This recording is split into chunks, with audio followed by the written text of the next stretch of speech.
आज की कहानी शुरू होती है जयपुर में रहने वाले जैन साहब के घर से।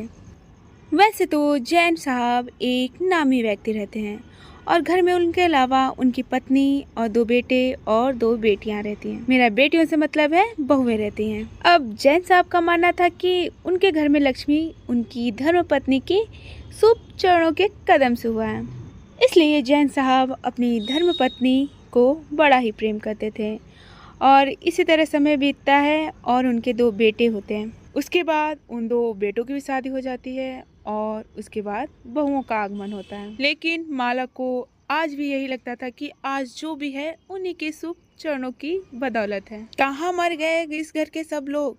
इतनी तेज भूख लगी है लेकिन अभी तक कुछ नहीं लेकर आए। अरे नीति, दीप्ति, कहाँ हो तुम दोनों? और तुम दोनों नाश्ता लाओगी भी कि नहीं? मरजानिया से पता नहीं कहाँ मर गई हैं। अरे माला जी, आप सुबह सुबह क्यों इतना बहुओं पे चिल्ला रही हैं? अरे सब काम में लगी हैं, नाश्ता ला ही रही होंगी। अभी इतना भी देरी तो नहीं हुआ। आप तो चुप ही रहिए। सुबह सुबह भूख लगी, ऊपर से आपका अलग ही लेक्चर चलता है। मैं कहती हूँ अपने बहुओं को समझा दीजिए आप। अरे माला जी, आप भी तो अपना समय याद करिए। आप भी तो नाश्ता बनाने में कितना देरी करती थी। माँ लेकिन कुछ नहीं बोलती थी। बहुत ज़्यादा बोलने लगे हैं आप। आपको अच्छा वो छोड़ो, मुझे इस महीने 1 लाख रुपए चाहिए, मुझे कुछ काम है। और वैसे भी घर के दिन पे दिन खर्चे बहुत ज़्यादा बढ़ते जा रहे हैं, इसलिए मुझे 1 लाख रुपए दे दीजिएगा। और इस 1 लाख रुपए की बात बड़ी बहू दीप्ति बगल के रूम से सुन लेती है। अब तो बड़ी बहू के दिमाग में खलबली सी मच जाती है कि ऐसे पैसे क्यों चाहिए। तभी दीप्ति सभी का खाना लगाती है और दीप्ति वहीं पर खड़ी होकर बातें सुनने लगती है। लीजिए माँ जी, मैंने चाय और नाश्ता ला दिया है, अब आप नाश्ता कर लीजिए। अरे बेटा, कितना समय लग जाता है चाय नाश्ता बनाने में? मैं कब से भूखी मरे जा रही थी, कब से वेट कर रही थी। माफ़ करिएगा माँ जी, कल से देरी नहीं होगी। बस आज कुछ चिंटू को काम आ गया था, उसी को तैयार करने में समय चला गया और इसलिए देरी हो गई। चल चल कोई बात नहीं, एक मेरा समय था, मैं अपने सासू माँ को 5 बजे ही सारे नाश्ते खाना पीना दे देती थी, और एक तुम लोग हो आज के ज़माने की। लेकिन माँ जी, आप तो बता रही थी कि आप सुबह उठकर 5-6 बजे तक तो पूजा करती थी। ये अचानक से खाना पीना का कैसे हो गया कि आप 5 ही बजे खाना दे देती थी? अरे कभी कभी जुबान फिसल जाती है, वो कभी कभी कुछ बोला आ जाता है। तू भी ना बस बातों को लेकर पकड़ कर बैठ जाती है। माफ़ करिएगा माँ जी, लेकिन मुझे एक काम था। मुझे बसंत पंचमी आ रही है तो उसके लिए एक पीली साड़ी चाहिए थी, वो किटी पार्टी में सब वही पहनेंगी। अरे माला जी, मैंने आपसे कितनी बार बोला है कि कम बोला करिए, लेकिन आप है कि कुछ समझती ही नहीं है। बहुएं हैं बेचारी, बेटियों की तरह रहती हैं इस घर में, और आप हैं कि खाने को लेकर। बहू ने पीली साड़ी के लिए बोला है, इसलिए मुझे 1 लाख रुपए दे दीजिएगा, मैं उसी में से उसे कुछ दे दूंगी पैसे। और वैसे भी खर्चे बहुत हैं, और ज्ञान कम बांटा करिए, ठीक है? अरे माला जी, आप तो बुरा मान गई। चलिए मैं पैसे दे दूंगा।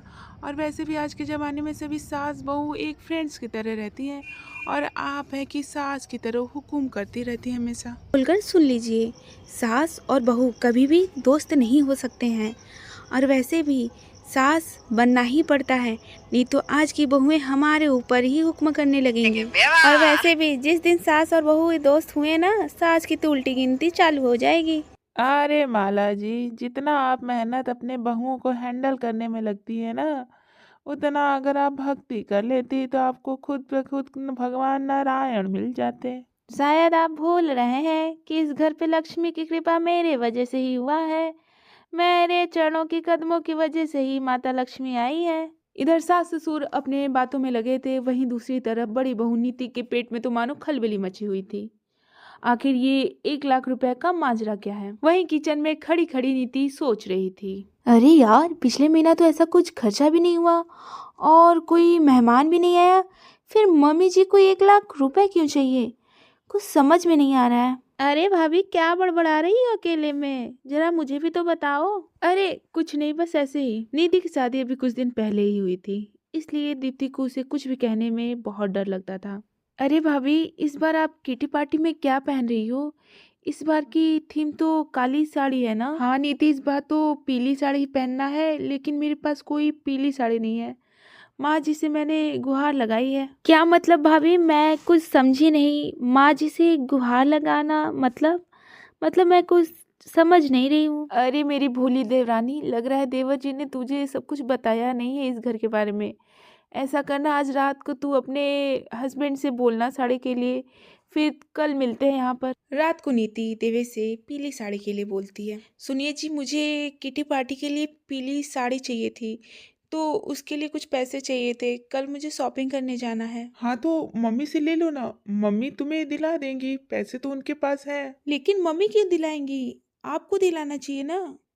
क्योंकि हम सभी पैसा मम्मी को ही देते हैं और मम्मी सारी जिम्मेदारियों को बहुत अच्छे से निभाती हैं।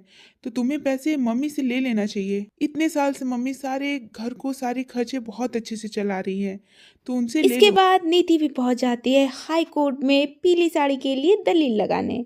अब देखते हैं क्या नीति को भी पीली साड़ी मिलती है या नहीं। अरे ये तुम दोनों क्या लगा कर रखी हो पीली पीली साड़ी? अभी बड़ी बहू बोल कर गई है, फिर तुम आ गई पीली साड़ी। माँ जी, वो किटी पार्टी है और उसमें इस बार का थीम ही है कि पीली साड़ी पहनना है, तो इन्होंने बोला है कि माँ जी से पैसा ले लेना, तो उसीलिए आई हूँ मैं। ठीक है, पीली साड़ी मैं 1,000 रुपया दे दूंगी, जाकर पीली साड़ी ले लेना। और बड़ी बहू को भी 1,000 रुपया दे दूंगी, दोनों जाकर ले लेना। माँ जी 1,000 में कैसे होगा? कम से कम 3,000 तो दीजिए। 3-3 हज़ार देंगी तो हो जाएगा। बड़ी भाभी, अब आप ही कुछ समझाइए माँ जी को, कैसे होगा 1,000 में? ठीक है, मैं दोनों को 5,000 रुपया दूंगी, लेकिन 5,000 रुपया से 1 रुपया कम नहीं दूंगी। 2,500 की तुम दोनों साड़ियाँ ले लेना। किटी पार्टी करें ये दोनों और यहाँ पे मैं पैसे भरती रहूँ। जी माँ जी, 5,000 में हम दोनों का हो जाएगा, हम दोनों शॉपिंग कर लेंगे। थैंक यू माँ जी। दीप्ति और नीति को 5,000 रुपया मिल जाते हैं और दोनों किटी पार्टी के लिए शॉपिंग करती हैं। और सुनो, तुम दोनों जाकर पहले मेरे लिए गर्मा गर्म चाय बना कर लेकर आओ, और हाँ, साथ में ब्रेड पकौड़ा, कटलेट और चिल्ला बना लेना, तभी मैं तुम लोग को 5,000 रुपया देती हूँ। इतना कहकर माला अपने दोनों बहुओं को 5,000 रुपया दे देती है। लेकिन नीति को इस बात का बहुत बुरा लगता है कि उसे इस तरह पैसे मांगने पड़ते हैं। भाभी, आपको बुरा नहीं लगता माँ जी हमें इस तरह पैसे देती हैं? आखिर कब तक हम ऐसे ही पैसे मांगते रहेंगे भाभी? हमें तो कुछ करना होगा ना, बार बार ऐसे पैसे लेना ठीक नहीं है। अरे नीति, हम चाह कर भी कुछ नहीं कर सकते। इस घर में हुक्म केवल माँ जी का चलता है, और कोई बात नहीं, वो सारी जिम्मेदारियां अच्छे से निभा रही हैं तो ठीक है, हमें उतना संभालना नहीं पड़ेगा। लेकिन भाभी, मैं इस तरह ज़्यादा दिन तक नहीं चलने दूंगी। हमारे हस्बैंड की पैसे ये क्यों दे और वो हमें क्यों ना दे, हमें ये सब कुछ ठीक नहीं लगता है। अरे आज ही मैंने सुना मम्मी जी पापा जी से 1,00,000 रुपए मांग रही थी, लेकिन मुझे तो कुछ समझ में नहीं आ रहा है। वही मेरे माइंड में सुबह से बातें चल रही हैं कि आखिर क्यों 1,00,000 रुपए चाहिए। तभी दिन से रात हो जाती है और अरे जी, बहुत दिन हो गया कहीं बाहर गए हुए, कहीं तो हमें लेकर जाया करिए, नई मूवी दिखा दीजिए, कम से कम कुछ तो दिखाइए मुझे। ठीक है, तुम चिंता मत करो, मैं अभी मम्मी और पापा जी से बात करता हूँ, उनसे आज्ञा ले लूँ तो फिर लेकर चलता हूँ। मम्मी बहुत दिन हो गए हैं, हम सभी कभी कहीं घूमने नहीं गए हैं, तो बोलिए तो हम सभी की कहीं की टिकट करा ले या फिर मूवी ही देखने चले, क्योंकि बहुत मन था मेरा कि बाहर चले। मुझे अच्छे से पता है इन बहुओं की ही कोई चाल होगी। दिन पे दिन खर्चे बढ़ते जा रहे हैं और इन लोग को बाहर घूमना है भाई। अरे इतने मेहनत से पैसे आए हैं और बाहर क्यों घूमना है? चुपचाप से घर में ही सभी रहो, कहीं घूमने जाने की जरूरत नहीं है।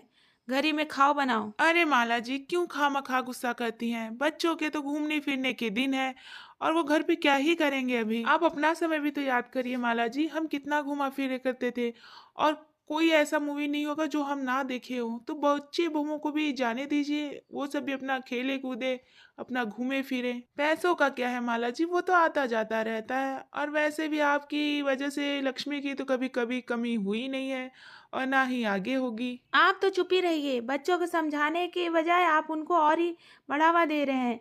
कहाँ जाएंगे ये सब घूमने? पड़ोस के बच्चों को देखो, वो सब कहीं नहीं जाते हैं, उन सब इतने अच्छे से रहते हैं, और मेरे बहुए बच्चे को देखो बाहर घूमने जाने को पड़ी है। अरे घर का भी कुछ देखो। माला की बातों को सुनकर सभी बच्चों को बहुत ही गुस्सा आता है और वो यही यही सोचने लगते हैं क्या कि कब तक ऐसा ही चलता रहेगा। तभी समय बीतता है और एक दिन नीति सासू माँ के पास जाती है और उनसे कहती है, माँ जी मुझे कॉलेज जाना है, मेरी डिग्री नहीं आई है, तो उसी के लिए एप्लीकेशन लगाना था। हाँ तो कुछ पैसे चाहिए थे, उसके लिए बोलना था। मुंह बनाते हुए नीति की सासू माँ कहती हैं। ठीक है जा, और पैसे मैं थोड़े दे दूंगी, लेकिन जल्दी से चले आना। और खाना बनाने का सब कुछ दीप्ति बहू को बता देना क्या बनाना है। जब जब देखो तब पैसे पैसे पैसे पैसे, बस पैसे चाहिए इन सबको। लेकिन भाभी मेरे साथ जाएंगी, क्योंकि मुझे स्कूटी चलाने नहीं आती है, तो वही लेकर जाएंगे मुझे। अरे ये क्या लगा रखा है, दोनों जहाँ जाओगी साथ ही जाओगी, अकेले नहीं जा सकती हो क्या? जाओ जल्दी, लेकिन जल्दी से चली आना, ज्यादा रात ना हो। नीति आज मैं बहुत खुश हूँ। मेरी शादी को 4 साल हो गए, लेकिन आज तक मैं अकेले घर से नहीं बाहर निकली थी। ऐसा लग रहा है कि कैसी एनर्जी मिल गई है मुझे। मैं बहुत खुश हूँ नीति आज। कोई बात नहीं भाभी, चलिए पहले गोलगप्पे खाते हैं, फिर उसके बाद पिज्ज़ा खाएंगे, और थोड़ी देर मूवी देखा जाएगा घूम फिर कर, तब चला जाएगा घर पर। नीति लेकिन तेरे पास पैसे कहाँ से आए? पैसे तो मैं नहीं लाई हूँ। अरे कोई बात नहीं भाभी, वो मायके गई थी तो मम्मी ने कुछ पैसे दिए थे, वही रखे पड़े हैं, चलिए उन्हीं से खा लिया जाएगा।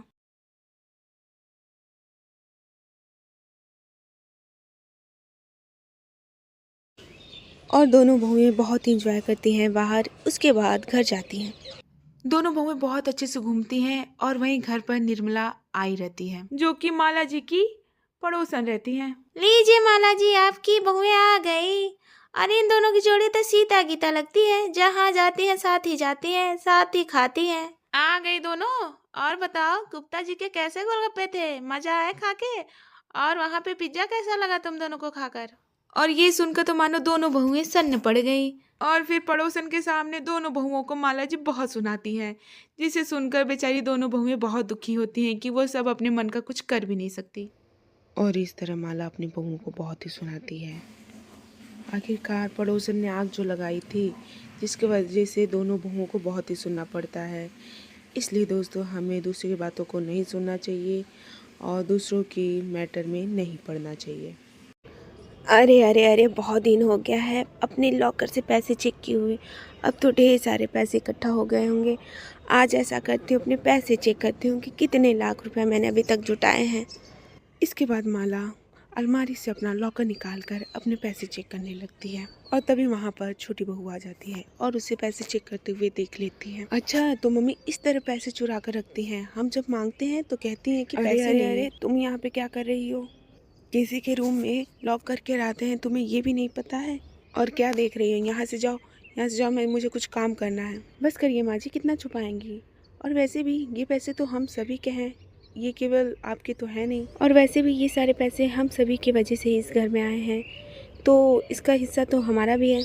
ऐसे कैसे तुम्हारा हिस्सा है भाई? ये पैसे मैंने इकट्ठा किए हैं इतने साल से, बहुत मेहनत से किए हैं, तो ये तुम्हारे पैसे तो नहीं हैं, ये मेरे पैसे हैं। अच्छा तो रुकिए, मैं अभी पिताजी से पूछती हूँ कि आखिर ये किसके पैसे हैं, और इतने सारे पैसे आपके पास आए कहाँ, ये भी जानना तो ज़रूरी है ना। तो चलिए पिताजी के पास चलते हैं हम दोनों।